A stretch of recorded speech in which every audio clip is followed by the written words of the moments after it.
Tēnā koe, Dr. Bloomfield. Kia ora, good morning. Thanks for being with us this morning. In one word, how would you describe the events of the past 2.5 years? Relentless.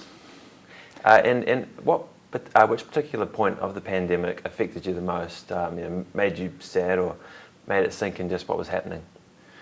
Well, I think those first 2 or 3 months were really probably the most stressful time because things were evolving so quickly and we just didn't know where it was going to go. And I've read articles where senior politicians and decision makers around the globe have been interviewed, and they talk about just that period of time being amongst the most stressful in their careers because we just had so little information. There was so much uncertainty, and I've talked publicly about the moments of waking up at 3 a.m. in a cold sweat, night after night, dreaming about COVID and just really wondering where this was going. So I'd say that was the part that was the most stressful and sticks in my mind as probably the most daunting. And how did it feel when you knew you had to kind of let the virus rip in a sense and knowing that would lead to more people dying? Well, I tell you what, it felt a lot better than it would have felt back in March 2020 when we could see what was happening around the globe. And I've done some calculations and worked out that, again, if we'd had that original virus ripped through our communities, we would have lost between 50 and 60 health professionals alone based on what happened in the UK. Well, that was our entire death toll for the first 2 years of the pandemic. So our approach, certainly after those first few months, was always to make sure when the virus did get into our community, we had the opportunity to vaccinate as many people as possible. So we had the benefit of both that, plus also an Omicron, a variant that was less severe than earlier variants, but clearly was so transmissible that no country could really keep it out. And we've seen every country or jurisdiction has eventually had large Omicron outbreaks, just as we have. And those lockdowns of 2021, Chris Ipkins has indicated they might have been too long. Do you agree with that? Well, I haven't sort of gone back and looked at exactly the dates we used and the time that we had communities in lockdown. Obviously, there was always the aim of achieving elimination, and we could never be sure that we had done that until we didn't find a case, and then it was 14 days past that. So that was the basis of our advice at the time, but we were always conscious, and that's why we were reviewing our advice on an almost daily basis to make sure that we didn't keep communities in lockdown for any longer than was necessary to achieve elimination. Yeah, and unprecedented is a term that's been thrown around a lot, particularly in the health response, but also in the level of misinformation that was seen. Is that something that you anticipated seeing, in this pandemic, but even in your lifetime as a health professional, just seeing that this level of misinformation about health issues? Well, the misinformation challenge is not unique to health, as we see it across a whole range of issues. In fact, the thing that I reflect on that was unprecedented and perhaps stunned me even more than the misinformation that was and remains an issue was the extent to which people, if you gave them good information, the way that they responded, and we saw that right from the start with the first lockdown. We set out to bend the curve. In fact, we completely eliminated the virus. Likewise, our success with our vaccination program, well over 90% of the population, 12 plus, fully vaccinated with 2 doses, seems to me that the vast majority of people weren't susceptible to ultimately that mis and disinformation, and that if we did our job well and provided really good information through a range of channels, including mainstream media that played a major role, then that was the best response to the misinformation epidemic that people talk about. Do you think it at all undermined the health response? I don't think it undermined it to a great extent. As I've said, there was a lot of talk about vaccine hesitancy, but what we saw instead, if we did our job well, we could get really high levels of vaccine acceptance. And my view about the whole misinformation, disinformation is ultimately it's about the level of trust you have from the community. And if you can build that trust, and in a way, if you've got more firepower, if you're using more channels and getting really good information out there, and using a range of people to help convey that information, people who different communities trust, then that's the best response.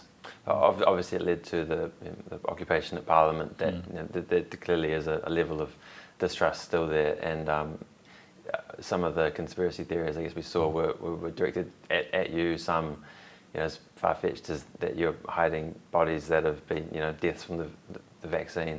I mean, how does it feel personally to know that there's, as a public health professional, to know there's people out there who believe that's what you've been doing?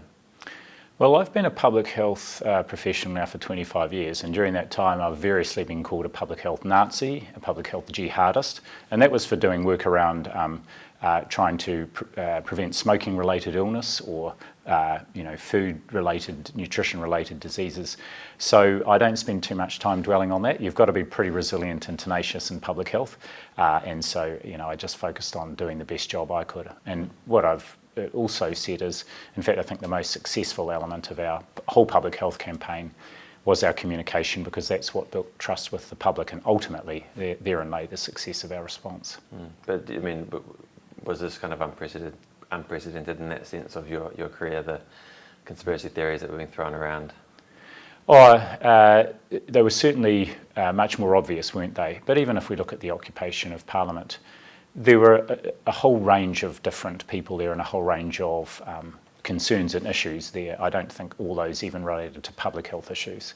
So again, our focus was on doing the best job we could and not to be too distracted by that. And you've spoken before a bit about the abuse directed towards yourself and colleagues.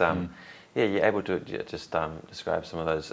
Have you received any threats and abuse, and have you had to take any extra security precautions throughout the pandemic?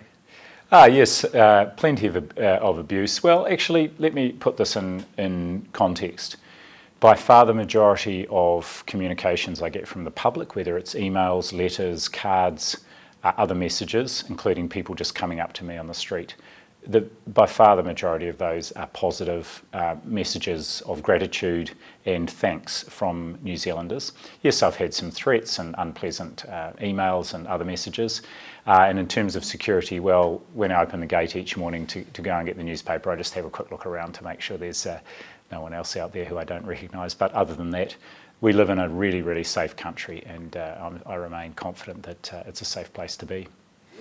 I guess just coming back to things like the occupation, and we did see there was a lot of anger at times, and on social media, like a lot of frustrated voices. I mean, do you think this was unprecedented as well? The response from people, quite aggressive, and what do you think is kind of driving that anger? Well, the observation I would make is that I don't think it's just focused at health issues, and unfortunately we see people venting, and the so-called keyboard warriors, venting their emotions online and saying things, including making quite significant threats to people that they wouldn't necessarily do if it was a face-to-face situation. And I think that's a bigger challenge for social media and for the web. And we saw this country trying to take a lead on that after the Christchurch terrorist attack in the mosque. And so I think there's more work that countries and indeed social media companies need to do to address that sort of behaviour online. It's certainly not unique to the situation during the pandemic. And you've kind of kept a bit quiet about what your next steps are. Is there anything you can say that you're doing next? I've been honest about saying there is nothing planned on the work front, and a good break planned on the home front, and I'll be looking at options about what comes next. But suffice to say, I love the public service. I've spent the last 25 years involved in the public service for a good reason. So I'll see just where I end up, but that'll be where my thinking starts at least. And I guess if money and qualifications were no issue, kind of like when you were 10, what was your want to do when you grew up? What would your dream next step be? Pie in the sky kind of situation. Oh, you know what? Honestly, the next step would be just to have a good break and spend some time with my family and doing the things I enjoy doing, which is being outdoors. We live in a great country for that. But to be honest, I haven't thought that hard on the work front. I've got a few conversations happening, but at the moment I'm just putting them out there on the table and looking at them rather than engaging too much. So yeah, the most important thing for me, and I think this for a lot of people for whom it's been a really tough 2.5 years, is just take that time to decompress, get my cortisol levels down again, and then think about how I can contribute at whatever role the next one is. And we've heard about you, you're quite into mountain biking. Also hearing a bit about you getting into surfing. Can you talk about your journey there? Well, suffice to say, there's a lot further to go on my surfing journey than there is on my mountain biking journey. I'm a very novice surfer, but just enjoying something. And one of the things I think about surfing and any pastime is something where you can just get into a different headspace and where you can forget about all the things that are stressful and that may be challenging on a day-to-day basis with work and other things. And surfing seems to be a good way to do that, because just trying to get the timing right for that next wave and then trying to stand up is enough of a challenge for me. That takes full focus.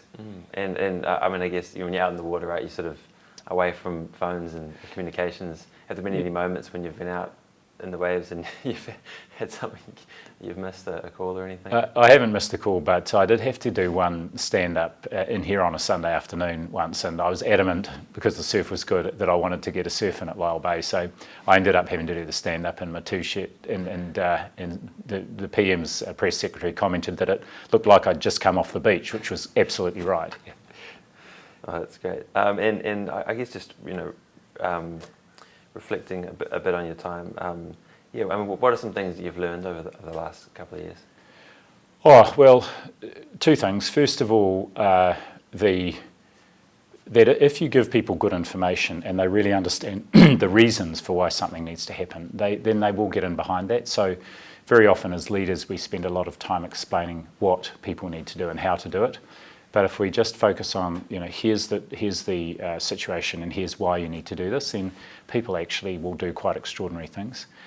And the second thing is just the resilience and resourcefulness and capability there is out in communities. And our job is often just to get out of the way and make sure they've got the best information and the resources they need. And then, as we've seen time and time again over the last 2.5 years, people get on and do what needs to be done and are really good at looking after each other. And that's been our success really through the pandemic.